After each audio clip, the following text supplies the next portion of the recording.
Oh, wait, Stephen, you had COVID last time. What do you have this time? Oh, nothing. No, that was two or three times ago.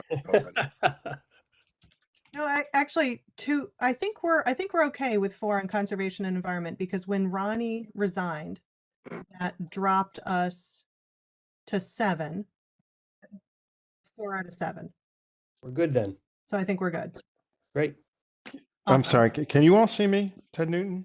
Yes. And hear me? Okay, good. I don't Yes. know. For some reason, now I'm in 2 meetings at once.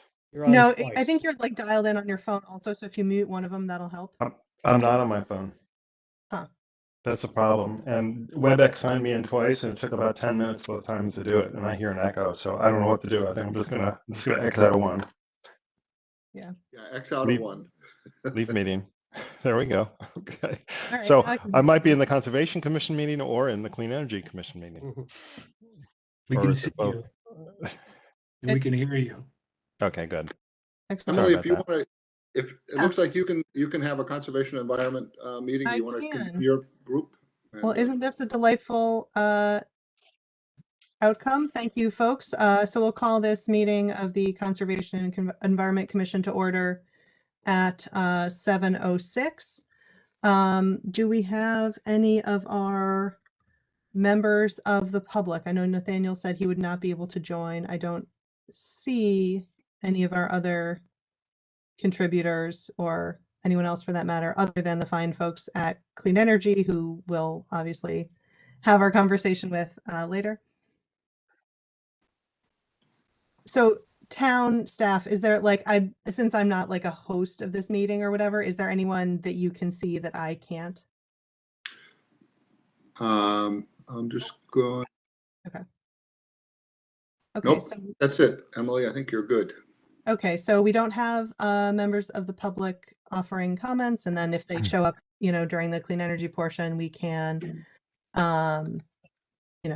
speak with them then.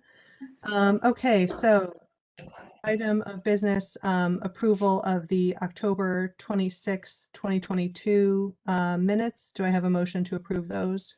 You have my motion to approve. I will second it, though, with one minor change, and that is in their public comments. You mentioned that Catherine Devaney introduced an update to the town's consideration of the commission's recommendations regarding law equipment. Can you just add an N? Thank you. So it's very clear we're not the commission police accountability board or anything. So yeah. Thank you. I will always accept friendly amendments to correct typos. Sure. Thank you for that. Anything else? No, I second the emotion. Thank you, Mikey. Okay. All in favor? Aye. Aye. Aye. Awesome. Thank you. So I heard ayes from the 4 of us present, Scott, Fishman, Newton, and Sexton. Marvelous. Well, then we will close this out. Land speed record 7:08. We will adjourn conservation environment and pass the talking stick to Bernie for clean energy. Great. Well, thank you very much, Emily. And yet, congratulations. Thank you. Another record, 7:08. I think I certainly know that you're high up on Joe Campanella. He's a master of brevity and he admires that. So I'd like to call the clean energy meeting to order at 7:08, 7:09. Because this is WebEx, I can see that we have Max DeBasson, we have Joe Campanella, we have Catherine Devaney, we have Stephen Sack, and that is really all of us except for David Mello. So we have a quorum and we're ready to go. We don't, as you said, Emily, we still no members of the public.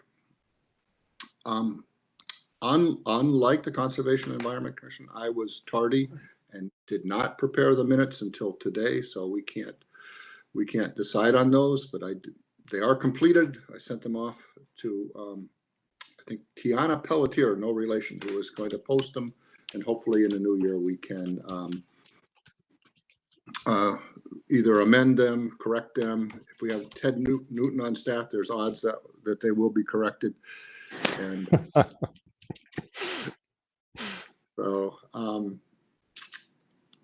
Catherine, I think one thing that we pushed down to this meeting was the meeting schedule for 2023.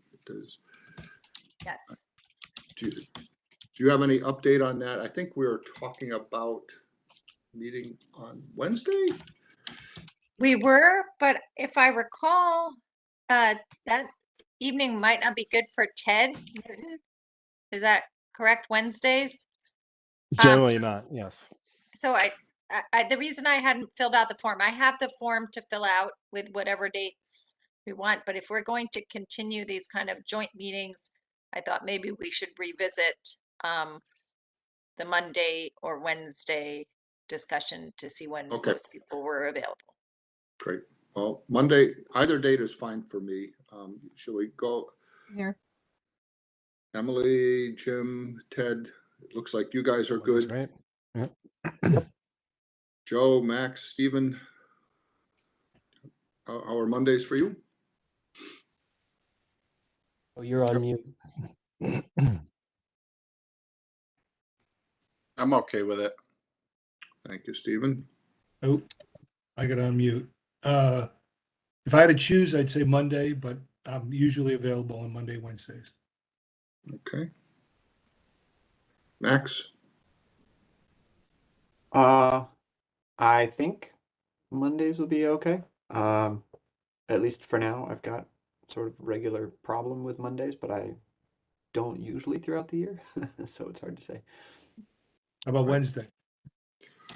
At least at the moment, Wednesday's a little better, but I seem to have conflicts there too. So whatever. I suggest we go ahead with Monday. It sounds like you might have a temporary kerfuffle with Mondays, but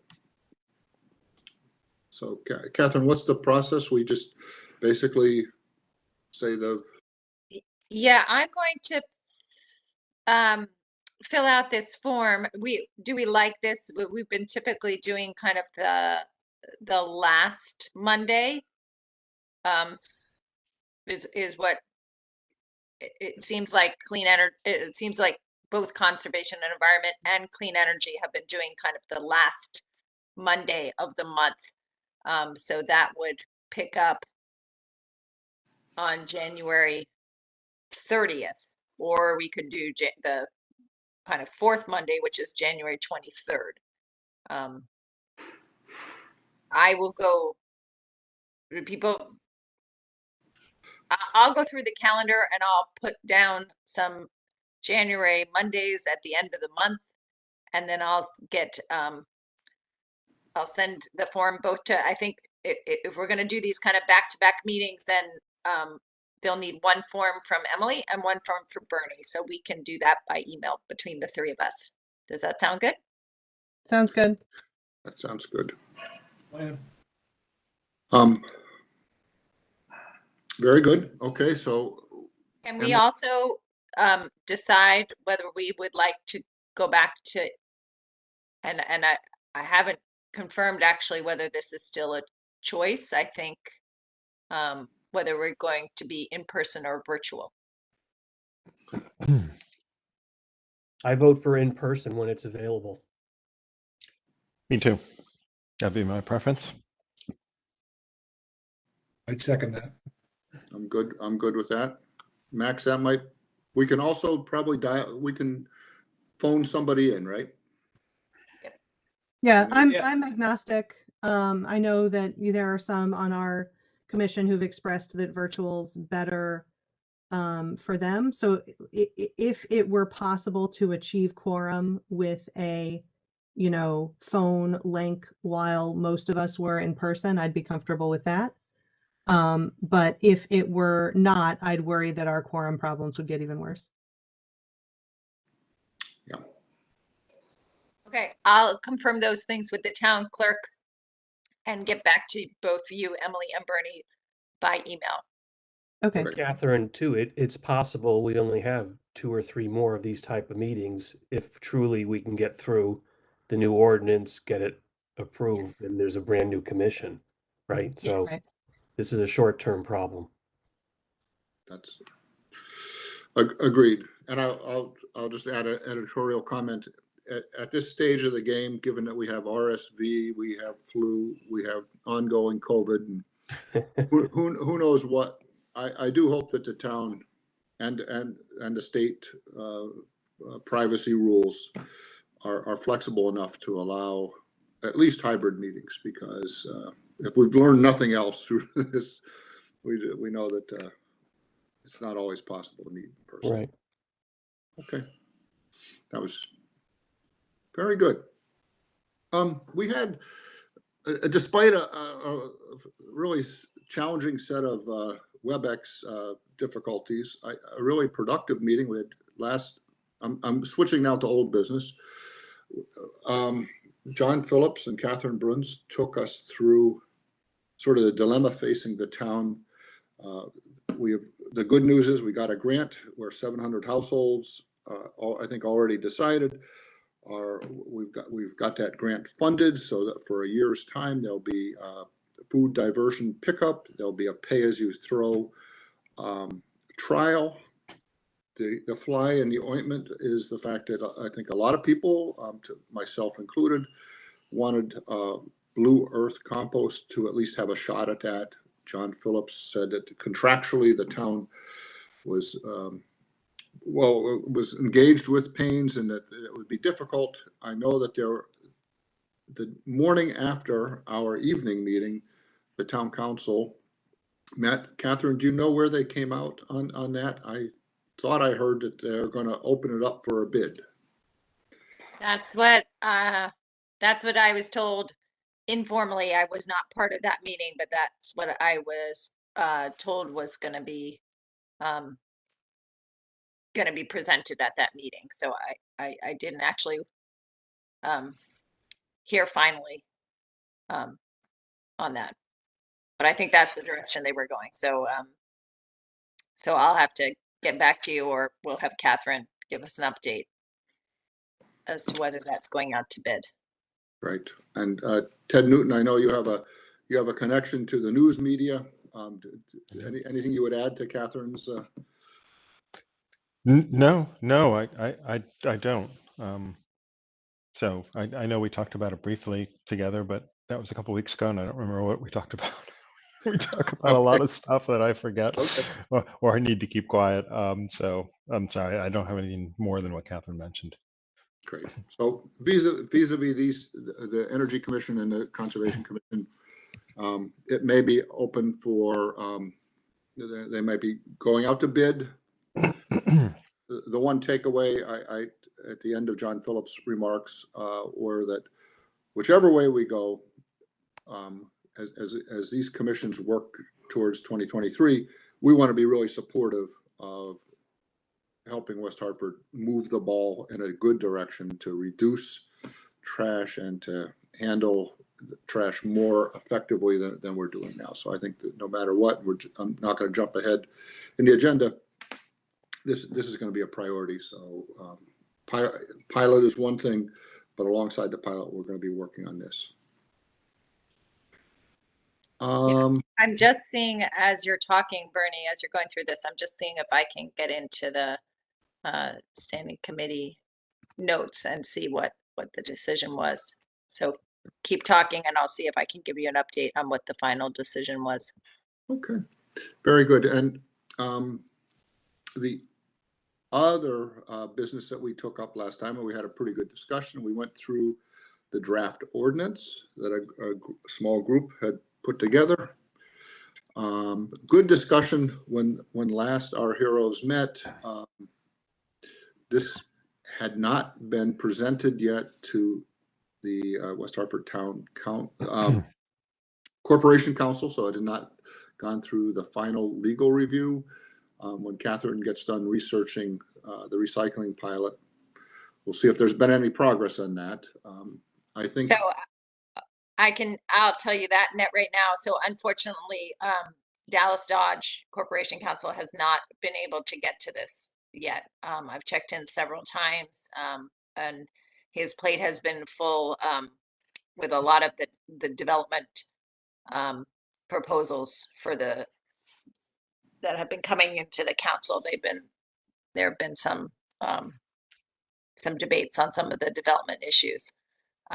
And I think it's been taking up a lot of people's time. So this has not been as high priority as some of the planning stuff. Catherine, you may as well just drive a stake through my heart as to say that there are things more important.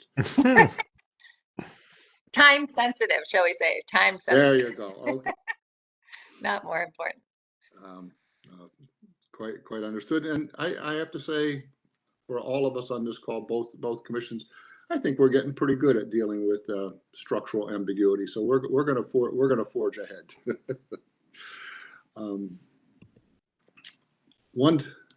Even though the world around us is a little bit unsettled at this moment, I think what is within our power to control is our plan. So I would like to next move to the new business, our plan priorities for 2023. I believe at this point so on the clean energy side, we do have an energy plan, and part of it is we have explicit objectives for both the community, so that can be the business community, it can be the residential community, and the municipal operations. So we basically lay out what we want to accomplish. We give ourselves a two-year leash, and I won't say surprisingly, because we have a great group of people, but we have really made good progress on most of the things that we had written down that we said we were going to do.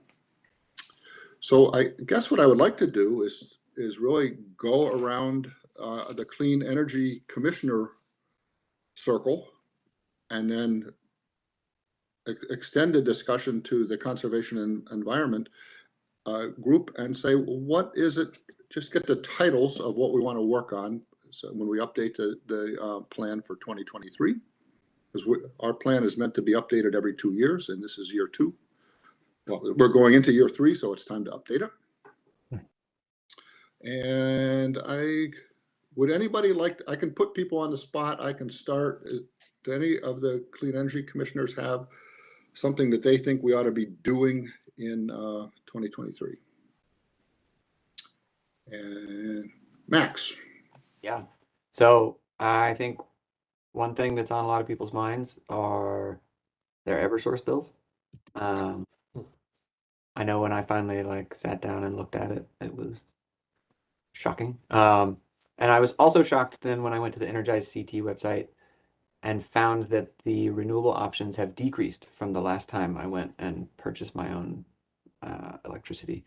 So that was a bummer. And I don't know that we as a commission can do anything about that, but we can at least help people understand that they have that optionality and talk them through how to change their supplier. So I was able to get 100% renewable for less than Eversource rates, even though it was more than what I'm paying now. So that's one thing on my mind. I don't know that we really had teaching people about changing their own energy supply on our list in the past. Well, we have. Go ahead, Bertie. But we did have a plan to. Wasn't there a plan that would automatically allow Eversource customers to change? Catherine, didn't we propose some kind of bill or community electricity, right, Bernie?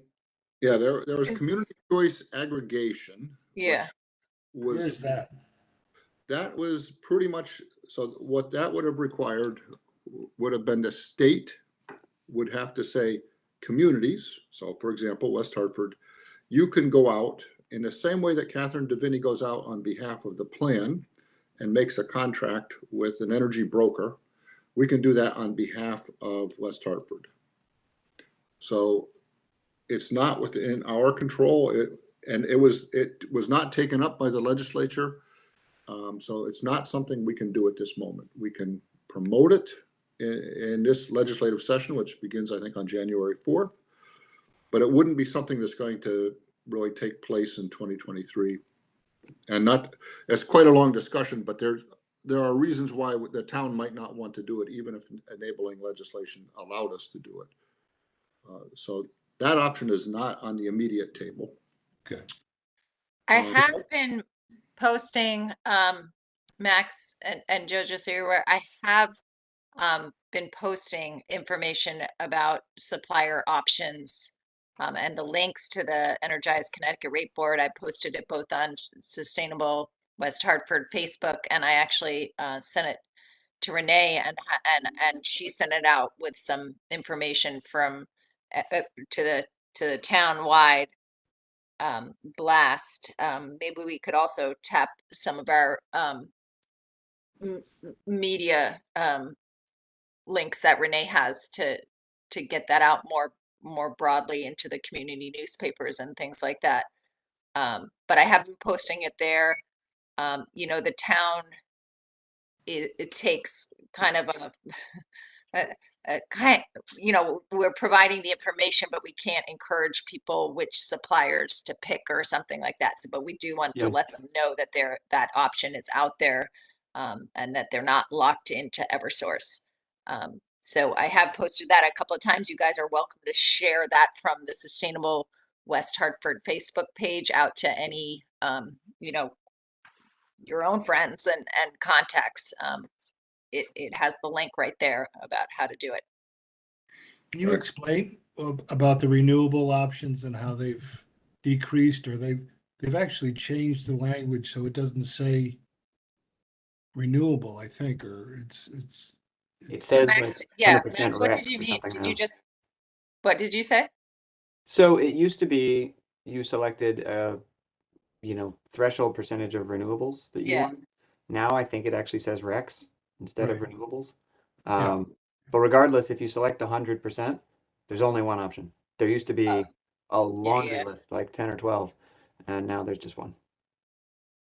I can make one comment, and there's two things at play. Max, you're honing in on the fact that the rates are retail rates are gonna go up 50%. Supply rate is actually doubling, which is sort of going the other way. PURA, the Public Utility Regulatory Authority, was really concerned because a lot of those options that you mentioned had teaser components to it. So they'd say, oh, for the first 3 months, it's 5 cents a kilowatt hour. And then people would jump on that. And then they would they would find out that the rates went way up. And so PURA basically said that they were bad actors and started throwing people out. They threw my provider out. So right now I'm just on the Eversource rate myself. So that was what's going on. That's why the options are being restricted. They That were makes sense. bad actors. I'm not going to say they're fraudulent, but it wasn't a good mix. So Yeah, you'll notice also a lot of the termination fees and joining fees and things like that have been weeded out as well. I think that was done at the consumer council level of the state as well. yeah. Thanks. Because people were getting hit with a lot of those charges. But I totally agree with you. People are going to freak out, you know, come January 1st when their supply rate goes from 12 cents to 24 cents. It's going to be, you know, I've been kind of warning our PR folks and our counselors, you know, I don't know where those calls come in, but I know that social services gets them.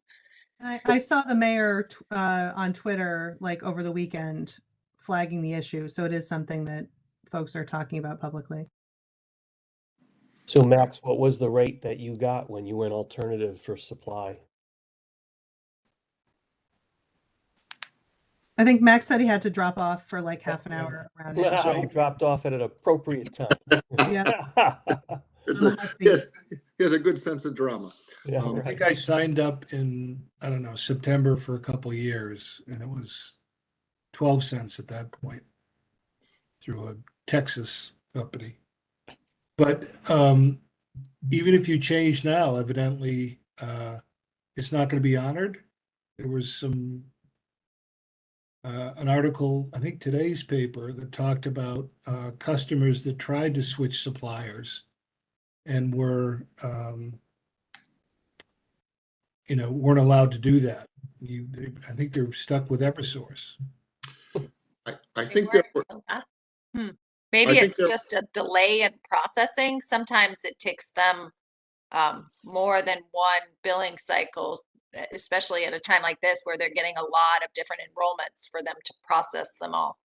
Bernie, Yeah. did you have other information? I know that there was some of these rates were open only to lower income people. Oh, And again, for good reasons with a bad effect, Pura had encouraged Eversource and the other utilities to say, well, take everybody that lives in this neighborhood and assume that they're lower income for reasons of shutoff protection. So you'd have a winter protection program. You'd have access to different payment plans. So it was all meant in a good way, but because they were deemed sometimes inaccurately to be low income, then they say, oh, I'm going to apply for such and such a program. They said, no, you're not low income, so you can't join. So there was a real mix. I think this is something we'll do some research on. And I just want to add three things on the same topic. First, I think to that point about protecting people, there are winter protection shutoff programs. People who fall into arrears on their electric bill, there's protections for them. People who have a medical condition like an oxygen maker or something that requires electricity, you can't shut them off. So I think we can do education around that. So in addition to trying to help people's rates, we can also make sure that they understand their protections. We can continue with what we have been doing all through 2022, which is to help people become more efficient, make sure that their appliances, et cetera, are using as little power as possible. And I think this would also be a good year to dust off. Last year in, I think, March, we had a webinar on how to get solar on your house. So that's another way to materially help people with this situation. But so I think we have a Max's candidate there is electric affordability and has a lot of dimensions. So I think that's definitely on the chart. Joe or Stephen, you got something you want to throw into the mix? Well, I've always been concerned about the leaking gas in the streets. I don't know if there's a way of piggybacking that onto the infrastructure for the center, and in a way that they search these things out and fix them as they upgrade the the center's infrastructure. It should be done all over town, but certainly I think we know it's a problem, and we haven't attacked that yet. I don't know if we want to add to our list of things, but environmentally, that's a problem. Absolutely. So maybe 4 or 5 meetings ago, we got a FOIA request from Pura. I think we found a list of 200 plus leaks over the last 6 years. I know the Sierra Club, Samantha Dynowski, is really interested in this. I am not sure what we can do, but especially now if we're going, it was a little bit of a reach from the clean energy standpoint, but if we put the conservation and environment sort of a broader charter over us, I think it clearly falls into our bailiwick. So I think it's something we could definitely take a look at. And it's on our agenda later to talk about the West Hartford Center infrastructure plan. So that would actually be a great taking off point. Stephen, I know you've talked about the leaking gas issue as well in town. I don't know if you have any commentary.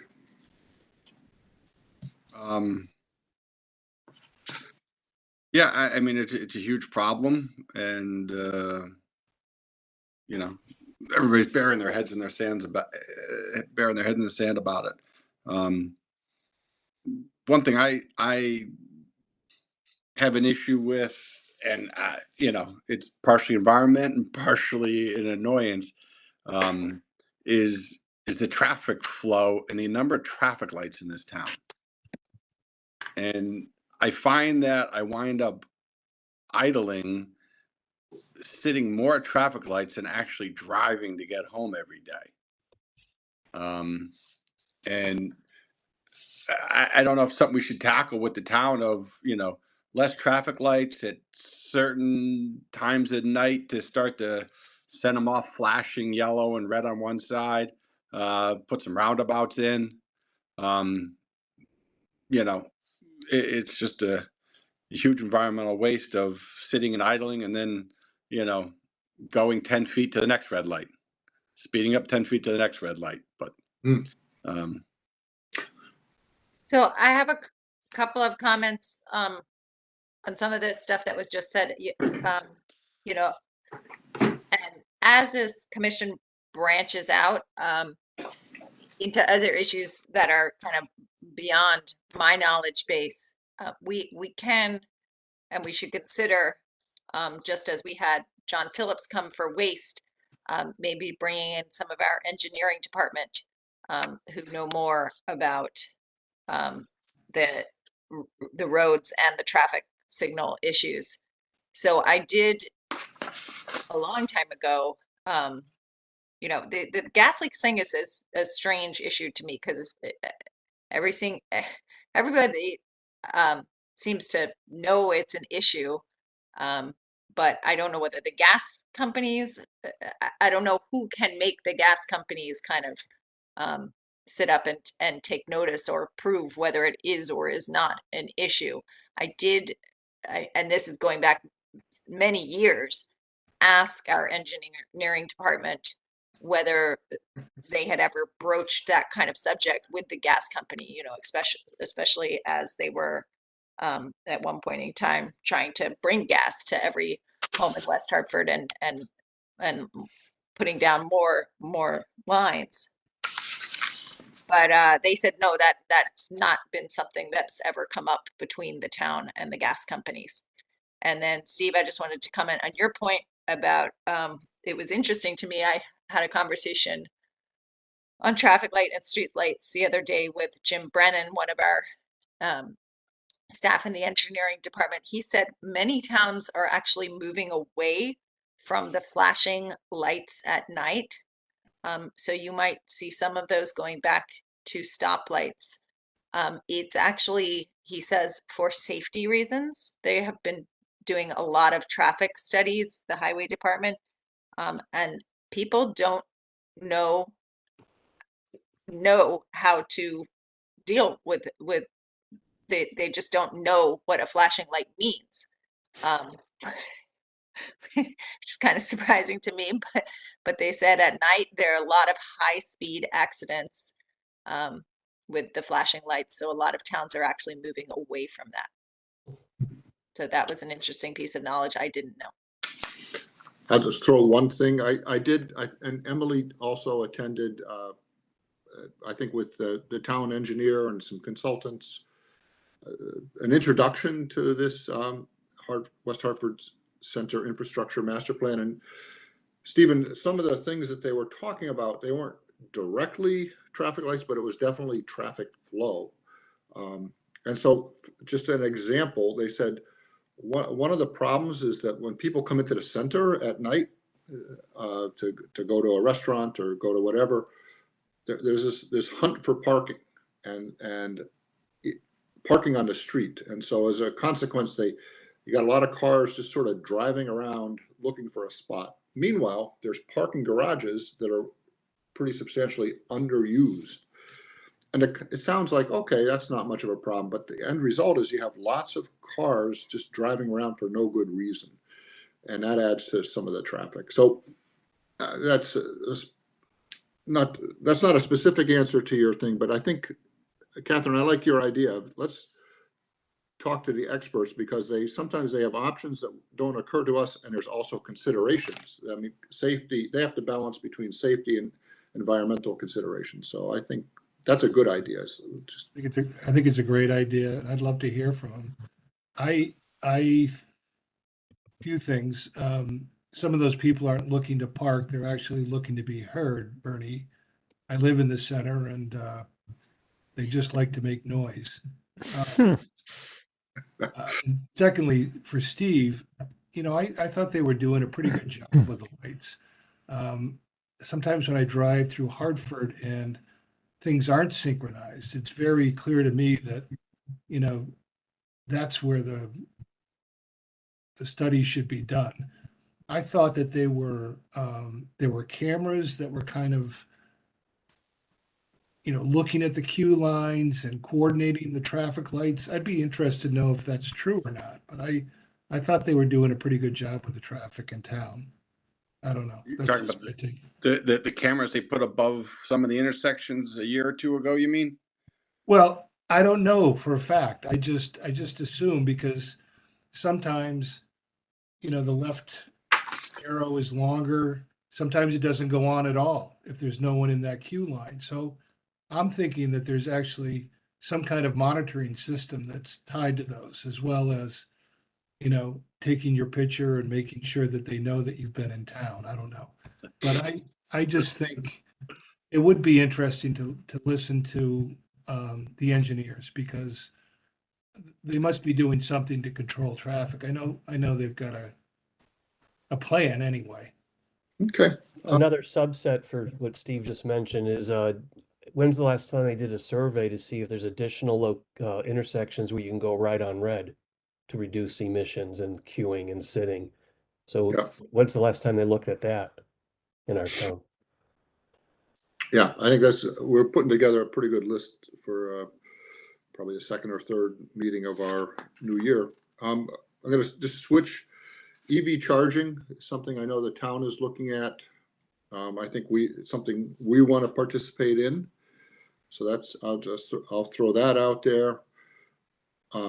We have had a residential efficiency program called Heat Smart. It promotes HESS as home energy solutions, as well as heat pumps.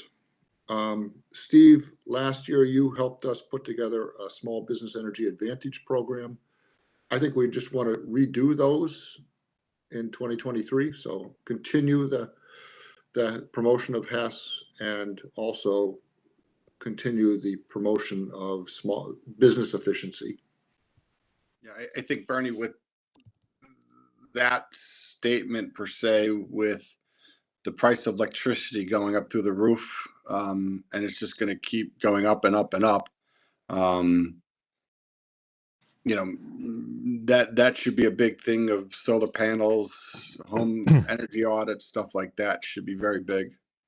Yep. Hey, Bernie, does this fall into your purview where someone looks at cell service in the town to see if there's dead zones or I know there are, or to stop dead zones and to maybe actually encourage people to eliminate their landlines if they know they can have redundant and dependable cell service? Is that under your purview or somebody else's? It's certainly not something I've thought about.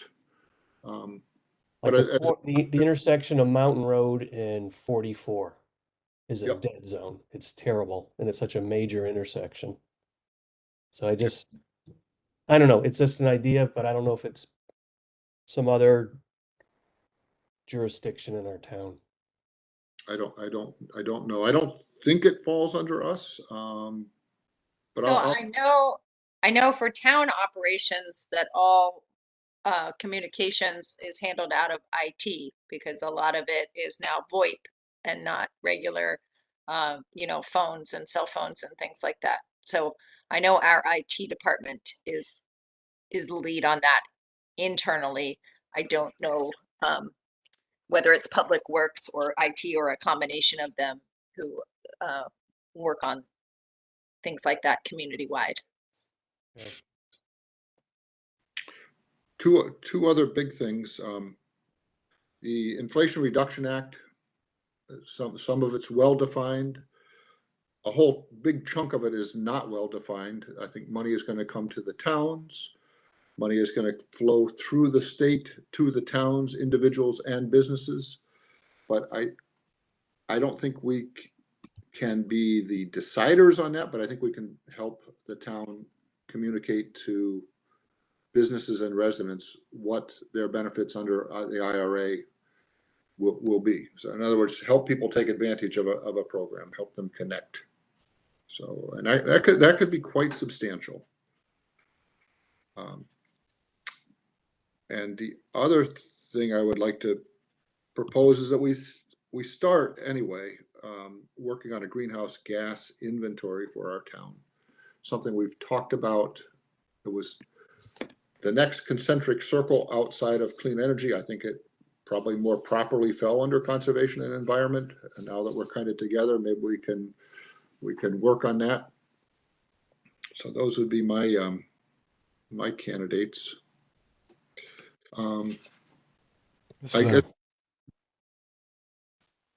Jim, Ted, Emily. Yeah, I was going to add, from my perspective, you know, we've spent a lot of the last year talking about gas-powered lawn equipment.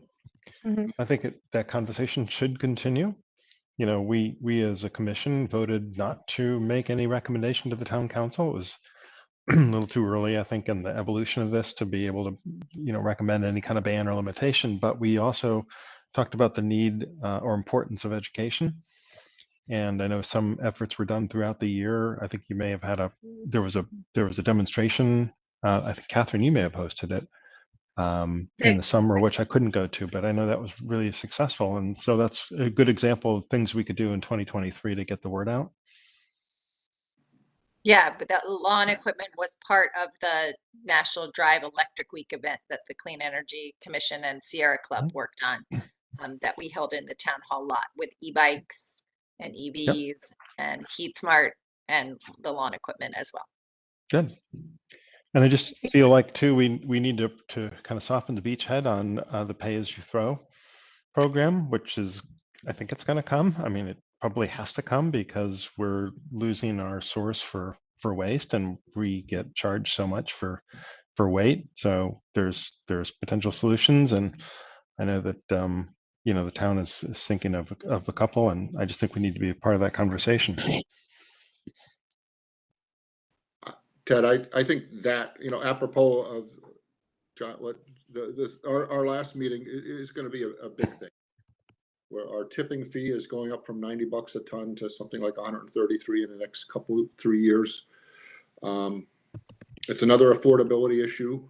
I think, Stephen, you had talked about trying to run like a business, trying to find a way to, as you said, soften the beachhead, but how I think John Phillips is well aware that last time his communication didn't land the way he wanted it to. I think You're really on the wrong beach. he was on the wrong beach. So I think we can help. Hopefully we can help. Hopefully we won't make it worse. Hey, Catherine. Yeah.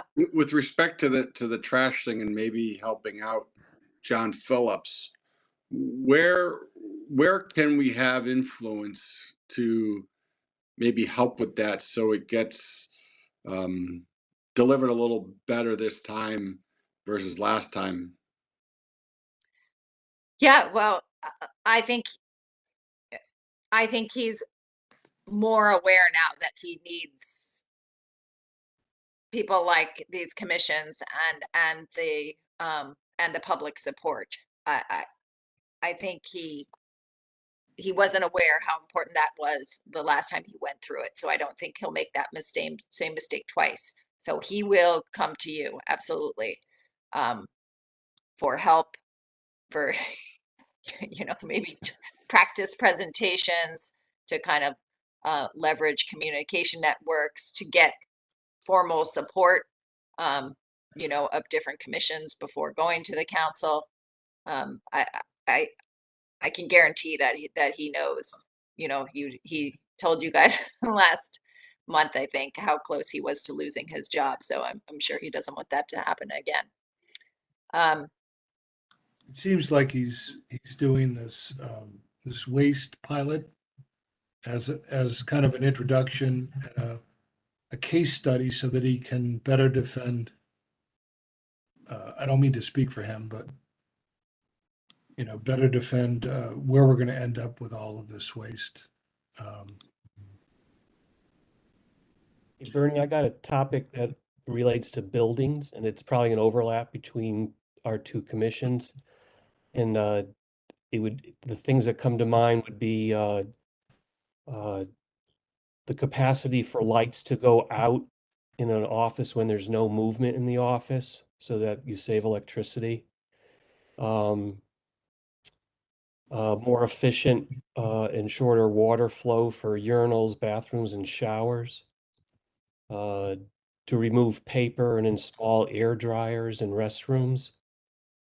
And all for our municipal buildings. And those are just three immediate ones. So it's kind of the topic is that conservation, environment, clean energy issues that relate to the office and other types of buildings that are included in our town. Absolutely. So, and that's inherent in some of these HES programs. They do some of what you're talking about, and the Small Business Energy Advantage, which is a program that Stephen and the Chamber of Commerce advanced for businesses. They certainly are big on control. So these lights that go out when there's no occupant in the building. I know Catherine has done a lot of that work in the town buildings. So definitely that's something I'll add to your building list. I think the gentleman's name was Michael Coca. He was the guy, if you remember him, he had the hydrogen bubbles in back of him. Yeah, yes. And he made the point that whereas we spend a lot of time thinking about town buildings and efficiency so for example, the Elmwood Community Center is going to be rebuilt probably. But you can have these big condo and apartment complexes go up, and there's really no discussion when they go before the town about energy. And I think in the past, you all opined on, the Conservation Commission opined on water issues and siting issues, sort of as a warm-up act for planning and zoning. I think between us all, it'd be great if we could sort of add to that energy. And Bernie, I've said this before. I can just tell you that, I think we're up to the 2015 International Energy Code or Conservation Energy Code. And anything that's getting built brand new now is pretty efficient, and it's going to have those, motion sensors for lights and LED light bulbs and such. So I think we want to just really focus pretty much on the things that are now operating inefficiently.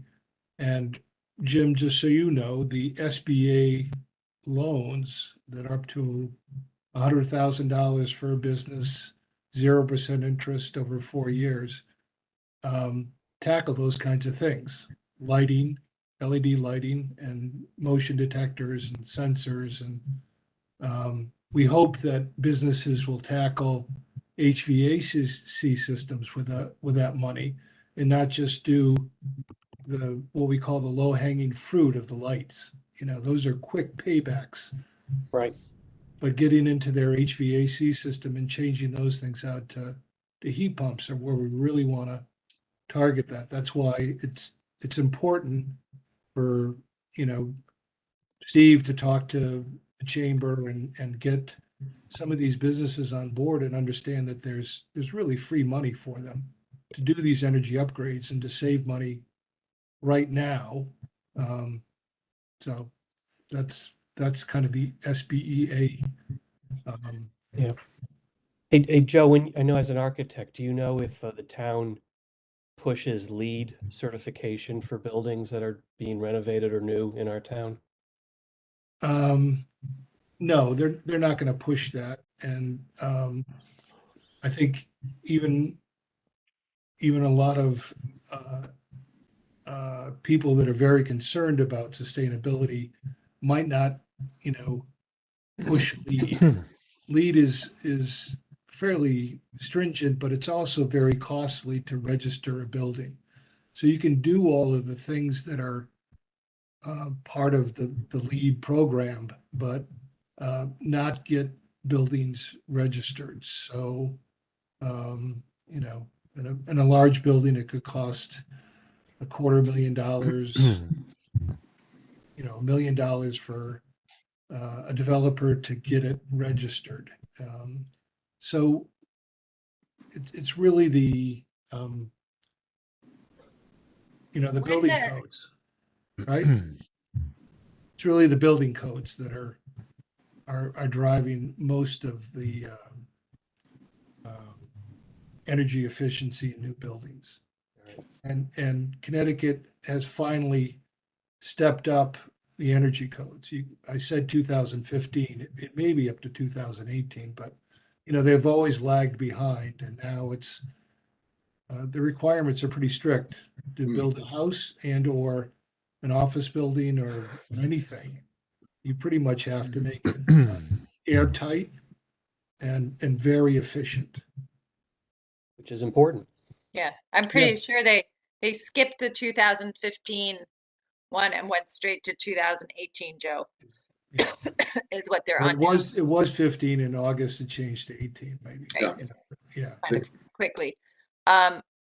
Jim, I was going to tell you, so that doesn't mean that we can't encourage or provide some education on green building design,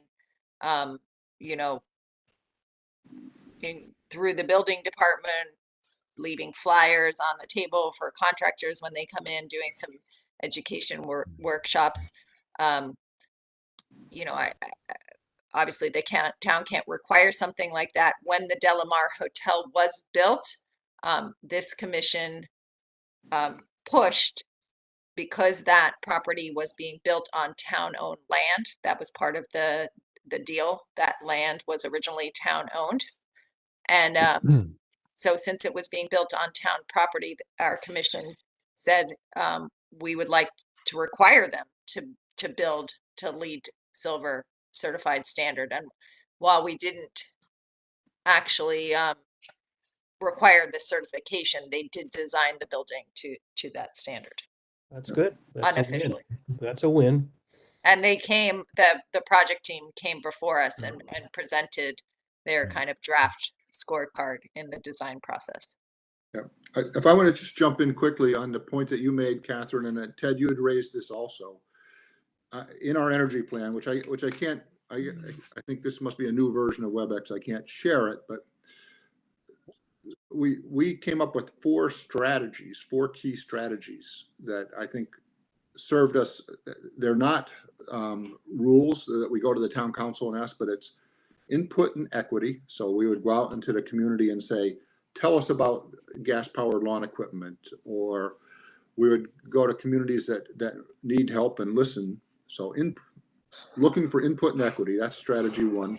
Education and outreach is the big one. So on every one of these things that we've talked about so far, just one of the tools that's in our toolbox is education and outreach. And I think we can do that more effectively with these two groups working together.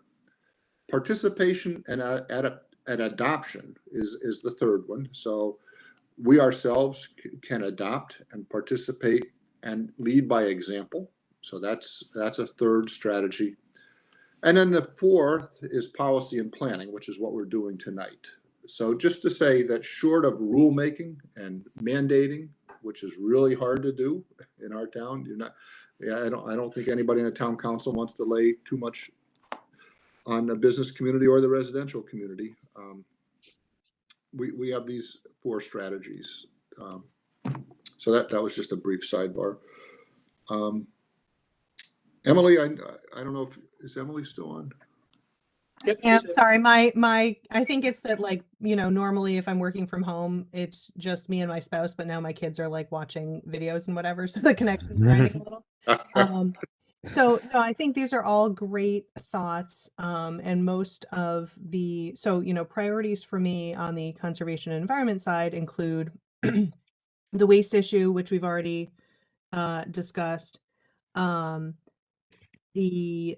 Obviously all the great energy topics you've mentioned. There's a cluster of issues around like land management that I think we need to explore more. So I'm still trying to schedule a meeting with some delegates from town planning and zoning to speak with us about, you know, their post-COVID process and how we can plug in. You know, obviously our historic role was in that vein and it wasn't enough, and we transitioned away from it with good reason.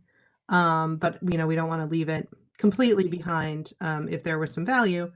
And then and kind of so the permitting land management piece, you know, maybe we'll still have a role.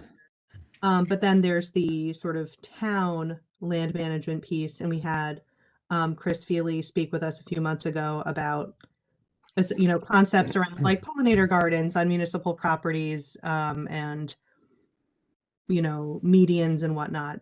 So I think, you know, that constellation of issues around like land management, and like pollinator friendly / native plantings, I think will also be on our list. Great. And I think, Emily, you're also channeling your inner Kim. My inner Kim. Yes, exactly. I had to wave the flag since she's not here today. And another inner Kim statement. I'm not going to channel Kim. I guess that's not appropriate, but more closely working with the schools. I think that's something she's. Yeah. So I know that's another one that's on her list.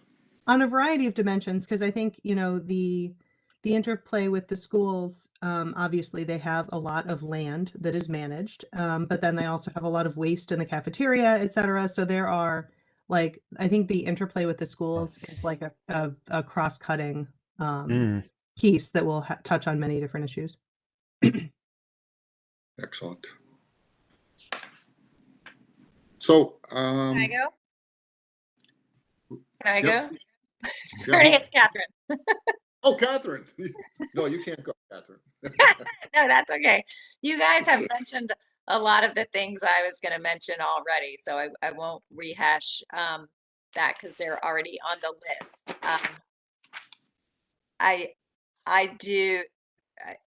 Since you mentioned schools, there were a few things on my list with schools, not only just the education, but and collaborating more with them.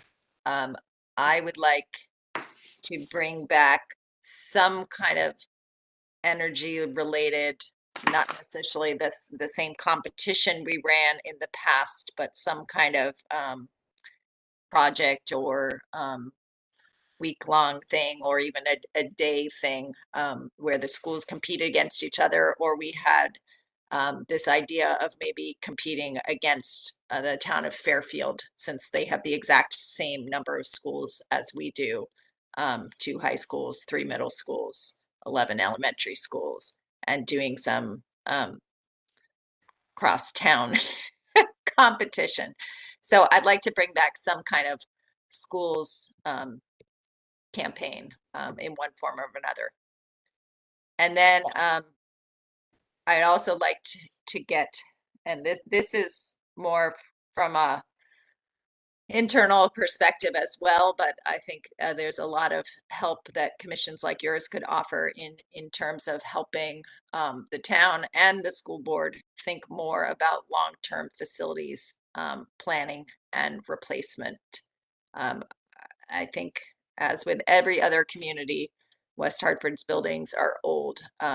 We're working with architects now who went to school in these buildings, and say they haven't changed at all, you know, since they went to school there 50 years ago, which is kind of sad.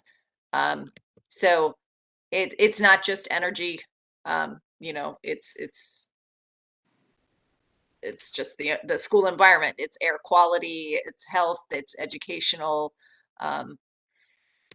it's all of it wrapped up into one. And it's one of those things that no elected people want to look at or touch because it's unpopular, but I think at some point we've got to push them to start thinking about longer term planning, rather than, because a lot of this money we're talking, and a lot of the problems we're having with the capital improvement plan is that we keep doing projects on top of projects, like little incremental band-aid fixes, or you know, we're trying to do HVAC replacement project, but it is twice the budget we anticipated for.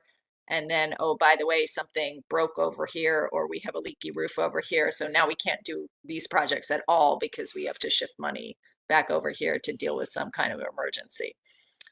So the funding is inadequate and keeps getting shifted around so we never can get the deeper energy retrofits or anything that Joe was talking about.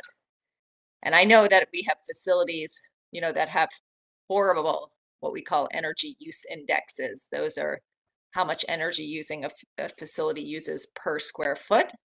And there's, short of tearing some of these buildings down, we cannot lower that very much, just the way the buildings are built.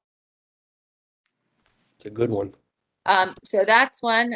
The other thing that is high on my list of priorities is a website. We also talked to the school district about this, Catherine and I. We have a bare bones sustainability page up there.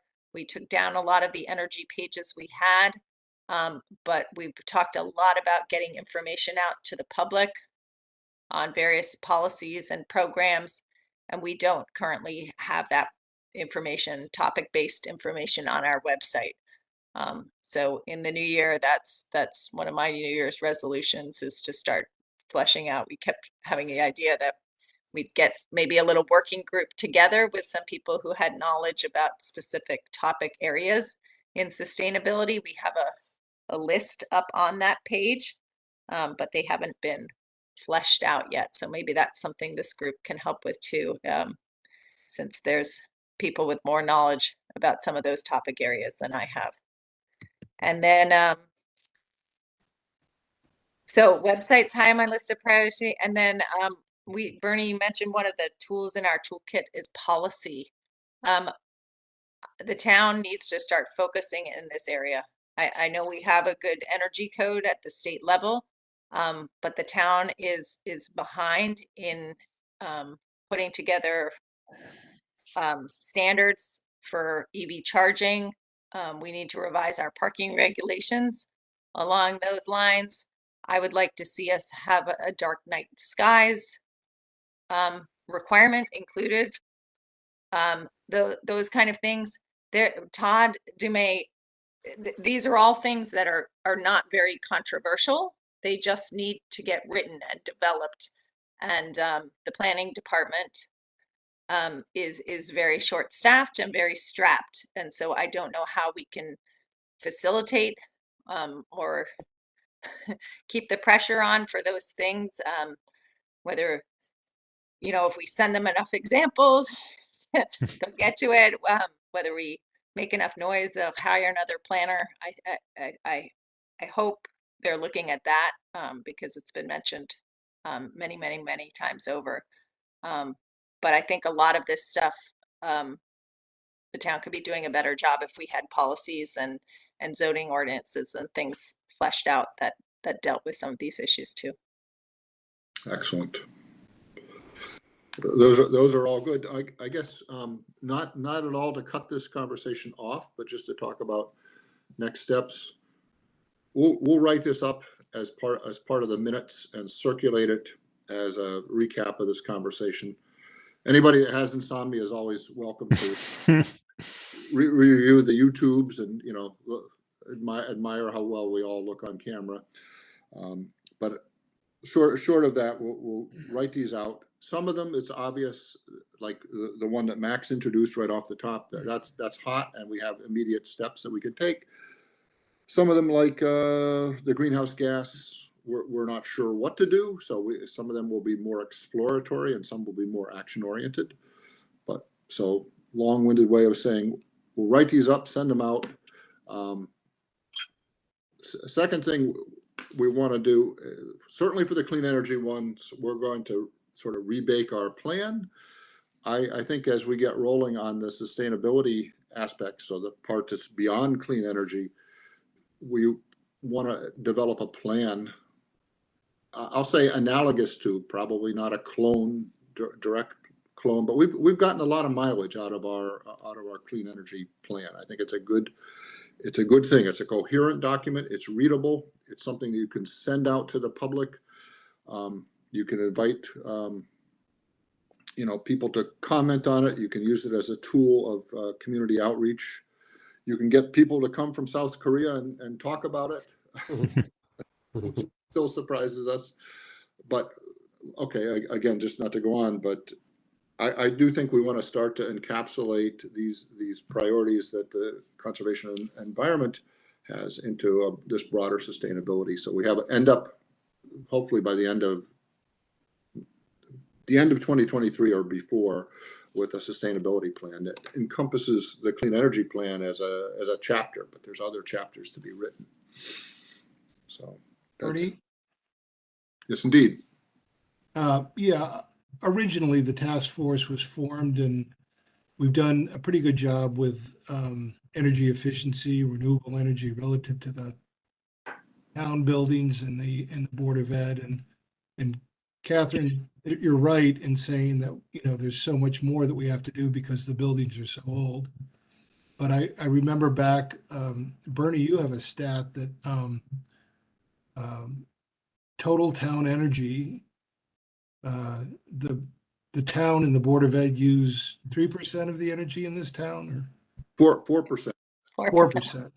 So I just like to tell the other commissioners that our outreach is so important because there's so much out there, and we've just found it very difficult to tap ways of reaching homeowners and businesses. But there is so much that can happen. And if you ever have any ideas, we're open for doing different outreaches or enhancing the ones that we've put forward. But a lot of wasted energy out there, a lot of money that's being thrown away, and Joe, that's a great, let me just take your point and expand it. 4% of the energy in the town is spent by the schools and the municipal operations. But if you think about traffic, probably 0.5% is town vehicles. The other 99.5 is all of us in business and people from out of town. Emily, the point that you had made about land use, the town probably 1 or 2% of land use is by the town. So for us to make a dent on the reality that we all live in, we do have to follow up exactly as you're saying, Joe, and get really good at outreach to residences and businesses. And so I think that's really a key reason to have one of these plans. I think that's a really good point. So I'll keep, just refresh people's memories. If you get a chance, go to the town of West Hartford's website and look under departments. And there is sustainability listed there. And that is a very bare bones website that that we threw up there as a placeholder. The Sustainable Advisory Commission. Is that what we were called? Ted, I can't remember. We kind of had the idea to put together this website that had topic-based areas and have a little spiel about what the town was doing and kind of what you could do in that area and some links to helpful resources. So that was kind of the format, but of course we never built it out. So that's sitting there on the back burner. So maybe, again, I'm thinking maybe we can tackle some of that because, Joe, to your point, a lot of these things about what people can do themselves, whether it's choosing another electric supplier or getting a HES audit, those can all be simple steps that people could take. And if they want to know how to take out, make their home landscaping more sustainable. I think that was one of the topic areas we put up there too, sustainable landscaping. Maybe replacing lawns with pollinator or, friendly vegetation or whatever. So. Yeah, and Catherine, I think that's a really good point. Just to take it, we have the clean energy plan, which exists as a PDF, but there's nothing to say that our sustainability plan needs to be a PDF. It could be embodied in a website and therefore be very functional. How's that for a word? Functional and shareable. So, I think these are good thoughts. If I can jump to new business B, just very quickly, Emily and I think we were the only ones out of this group that attended this little briefing they had on the West Hartford Center Infrastructure Master Plan. It was really fascinating to me. I probably knew less than anybody there because I hadn't paid much attention to it, but I guess I would like to, I can't share it, but you can just, I'll put the link to anybody that wants it in the chat. But I think I'd like to invite the town engineer to come. It's Dwayne, right, Catherine or Emily? Yeah. Yeah. If he's available for our next meeting, I think that we could probably double team it. We could get our input on the infrastructure master plan as well as some of the traffic and other issues there. So that would be a thing to work on. Bernie, I looked at it and they had a pretty aggressive timeline. Yeah. To get things done. And the Stantec map of where people added comments is fascinating when you get a chance. I did not know about this as much as you did. And it's fascinating to read through and see the comments. But the timeline to get this actually designed and implemented, I don't see how they're going to make it. But it's on the website. It's pretty aggressive in my mind. Yeah, no, very ambitious. And I think, they shared with us some initial thoughts. Obviously, as you could see from the map, there's a lot of people with strong feelings about LaSalle Road in particular, and strong feelings that aren't necessarily in alignment. So they're thinking through their options there, and I guess there's going to be another opportunity for public comment in like January and February. Yeah, and I think it would be. Yeah, so Jim, you're talking about this interactive map. Yeah, it's fascinating. Yeah, and Emily, do you think? I think it would be useful if we could get them, if we could get Dwayne, end of. So I don't know. We're going to be third or fourth Monday in January. But it might be a good dress rehearsal for him, even for them. I'd love it if he has, the capacity to come speak with us. I think that would be great. And then it also, as they, evaluate their options. So I gather the Stantec folks spoke with Bike Ped. So like they're fully in the loop on the kind of active transportation issues, but then we would have something perhaps to say about street trees and plantings and whatever else that's part of the physical space as well. Yeah. And Can you see my screen now? Yeah, yes. You've got it there. Yep. Okay.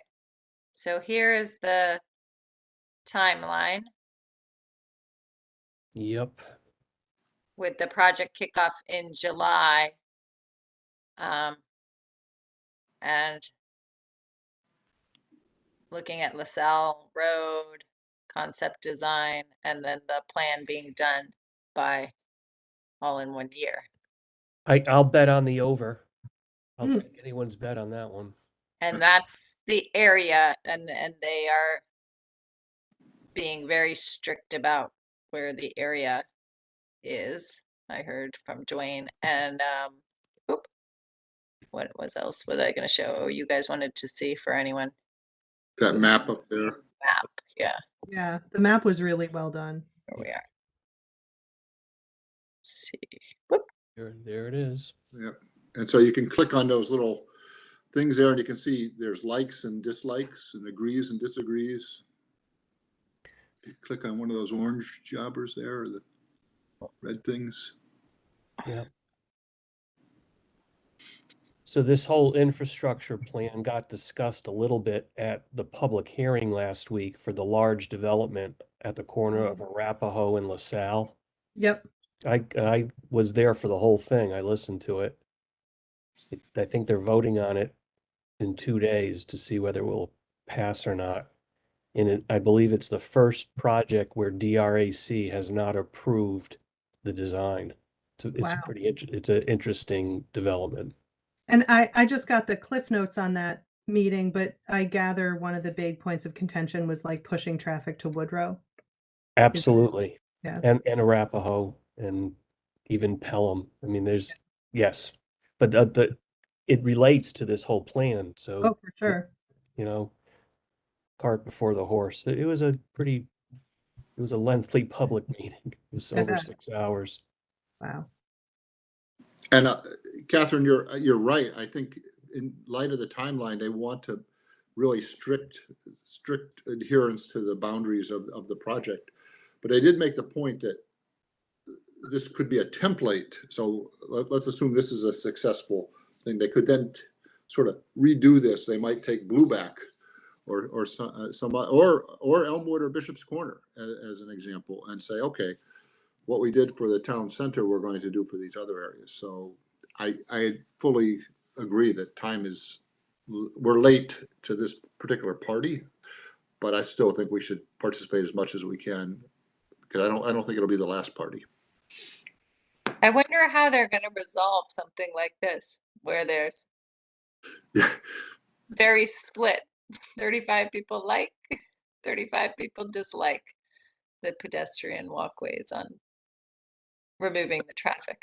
And this isn't the only one. Emily, I distinctly remember them saying that not laughing, but they basically said this is not an uncommon situation where they're just two forces completely offsetting each other. So I think, the takeaway for me was like everybody hates the way LaSalle is now and needs it to be different, but there was no unanimity at all about how it should be. Yeah. But things that are clearly in the conservation, like you said, the treescape, like what are the bike passes and the bike and ped, but permeable concrete was another thing that they talked about. Yeah, because apparently like all those locust trees, when I was a teenager, I worked at a coffee shop on Farmington Avenue, and we get like thousands of those little yellow leaves inside. So I have like a very clear picture in my head of the street trees. But the street trees are like the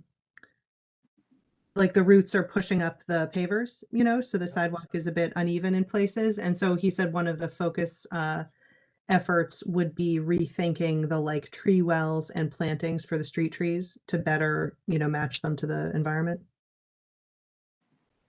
Yeah. So this is what we're all about. Yeah. Okay. So a takeaway will be we'll try to get Dwayne to come and talk to us third or fourth Monday. Yeah, Emily, were you also trying to get Todd to come to one, or should we work on Dwayne for the I'm next working. one? I'm working on Todd, and it's a bit more complex because Okay. I would want him to come with a nonpartisan or bipartisan delegation of TPZ members. So there's more schedules to coordinate, but there's been a lot of like hearsay about, what the TPZ people want/need from us and how useful our prior role was. So I think we need to hear it from them directly. Anyway, all that's to say, I do not have him lined up for January. So if we can get, the engineering folks in for January, then I'll work on the planning folks for February. Okay, that sounds great. I think, Dwayne, I think went to the Bike Ped Commission meeting recently too. And because he's got all this stuff going on with the plan, I think hopefully I can persuade him to come. Excellent. Well, very good. I don't know if we're technically allowed to talk to anything that's not on the agenda, but I think somebody said because this is a special meeting, I think that we're very restricted as to what else we can talk about. But I guess, Catherine, any staff reports that you would? Yeah, I can say a few things, and then Bernie, since mine is the catch-all, if there's anything else we want to talk about, it can be part of my staff report. you just give me a nudge. So one exciting piece of news I wanted to share with you guys is the town has purchased its first electric vehicle. We're waiting for it to be delivered. What is it? What kind? So we were able to get a Ford e-Transit van. Nutrition services van has been on its last legs for a while. So I did write a grant it's more than a year ago now, to the CMAQ, Congestion Mitigation Air Quality Program, something like that, which is US DOT funding. Once you trace it all the way back through the state and up. And actually, I'm not sure that funding is going to come through for our first van purchase, because this one we were given an opportunity to purchase a van right off the lot, which is why we had to move quickly, because otherwise you kind of have to put in your order and then you're not sure your order is going to get fulfilled because Ford only makes so many vans. So we were looking at least into 2024 for delivery. So I'm super excited that we were able to move fast. And if the grant funding comes through, there are a lot of steps you have to go through with federal funding. If the grant funding comes through, we'll put it towards this purchase, or else we'll hold it. It doesn't go bad for a few years, so we'll hold it because I'm sure we'll need to replace another van as well. So that's kind of exciting. And I can't think. I've been out of the office a little while.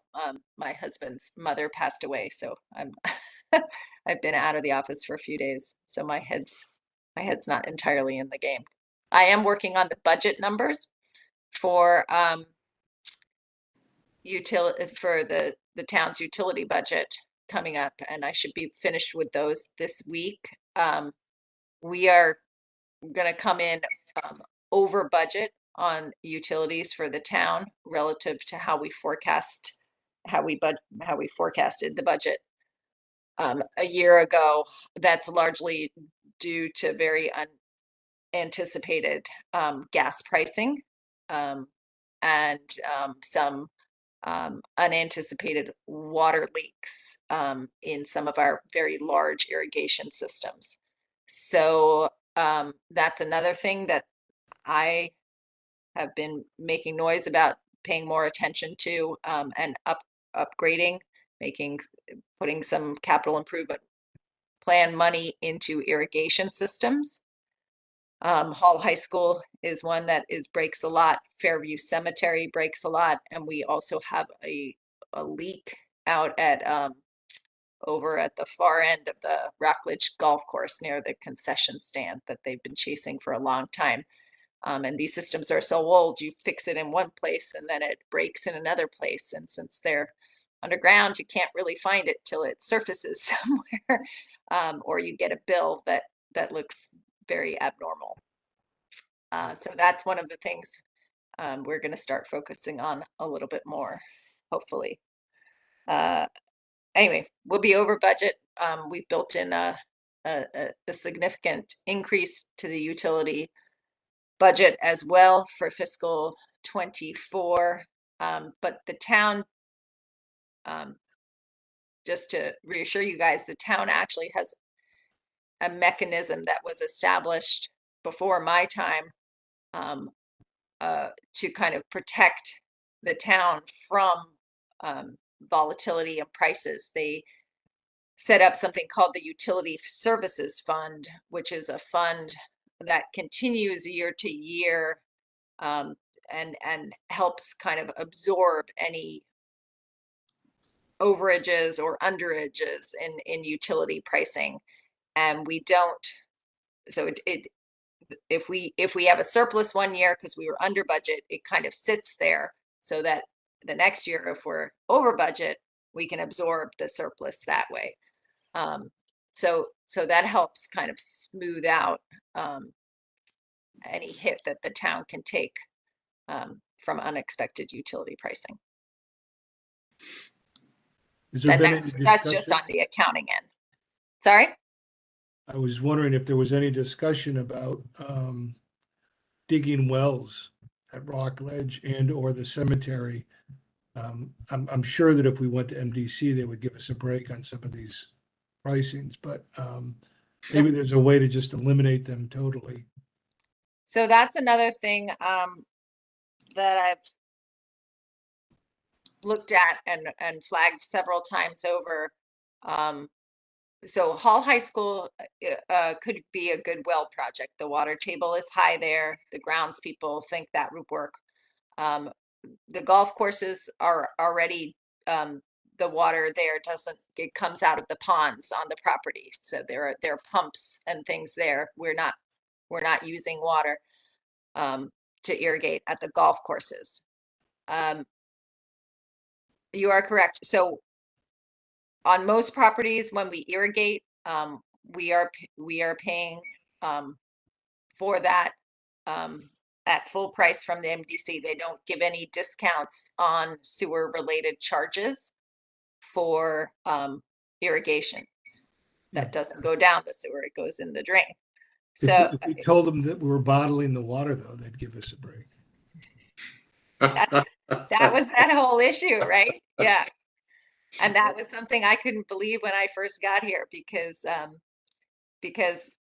back where I came from in Portland, Oregon, you got credit for submetering your irrigation. You would get credits on your bill. You would even get, so back in Portland, Oregon, if a homeowner, resident, if you disconnected your downspouts, you got a credit on your water bill.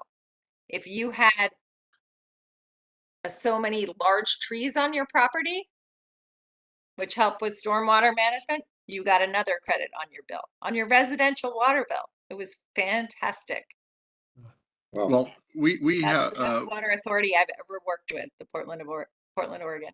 the other commission here has a member that's on the board of directors to the MDC, Rick Bush. Yeah. And maybe Yes. we should bring him in and the mayor, because I know they've had a lot of let's say hands in the cookie jar over there issues going on for many years, and a lot of towns have asked the director to step down, and he's refusing to do that. Oh, And yeah, Rick has.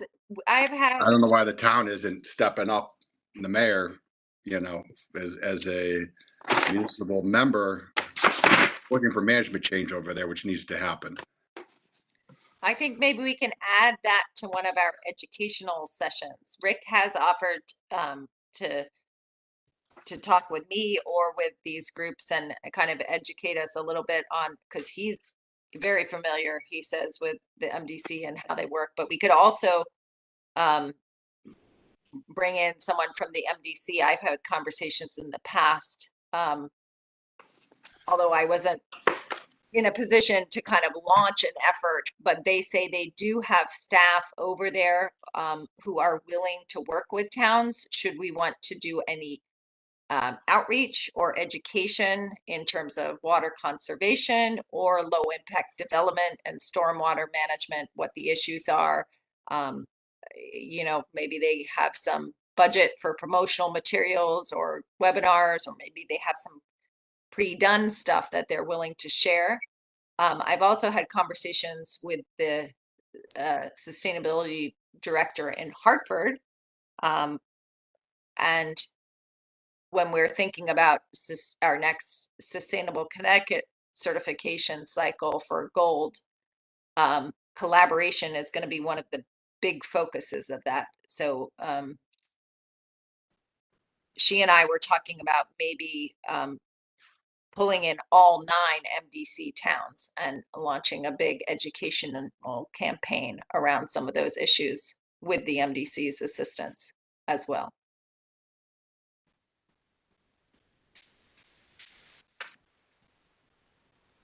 I attended years ago a Bloomfield commission where they had the MDC invited, and West Hartford is among the worst, I think might be the worst town in terms of stormwater. I think what's stuck in my head is our, whatever you call it, our normal rate of sort of runoff water is X. When we have a heavy rain, it becomes 33X. So in other words, we go up 3,300% when we have a heavy rain in terms of the water that has to flow down, through Hartford to be treated. And that's a lot.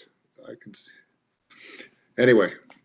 I know that Dwayne will be able to discuss some of this too. I know that low impact development, things like the pervious pavement and stuff like that, are high on his radar as well. So we could delve into it a little bit more in January as well. Great. Okay. Catherine, thank you. It's good to see you back.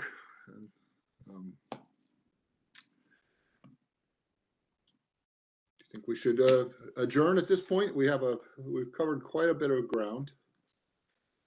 We could talk about World Cup soccer if you want, Oh gosh, that was a nail biter, huh? That was the best game ever. Very good. Yeah, I guess that was a pretty good World Cup, right? I mean, a lot of drama on the field, a lot of drama. Yeah, you're right. Mortality off the field, I guess. It was exciting. Yeah, unfortunately, everybody's going to forget about the drama off the field. Yeah, right. Right. Yeah, that's true. And it's probably going to end up in Saudi Arabia in 8 years. Yeah. US next. It's here next. Is it really? US? Canada, US, and 3 places, right? Canada, US, 3 nations are together doing it in 4 years. Somewhere in South America, I'm sure, right? Yeah, probably. No, it's Mexico. Mexico. Yeah. That's great. Okay. Thanks, Bernie. Thanks, All right. folks. Thanks, everybody. Yeah. All right. Bye, everybody. Good to see you, Happy everybody. holidays. New Year. Take care. Bye. Yes, you too. Catherine, thank you. Happy New Year, Thanks. everyone. Take care. You too.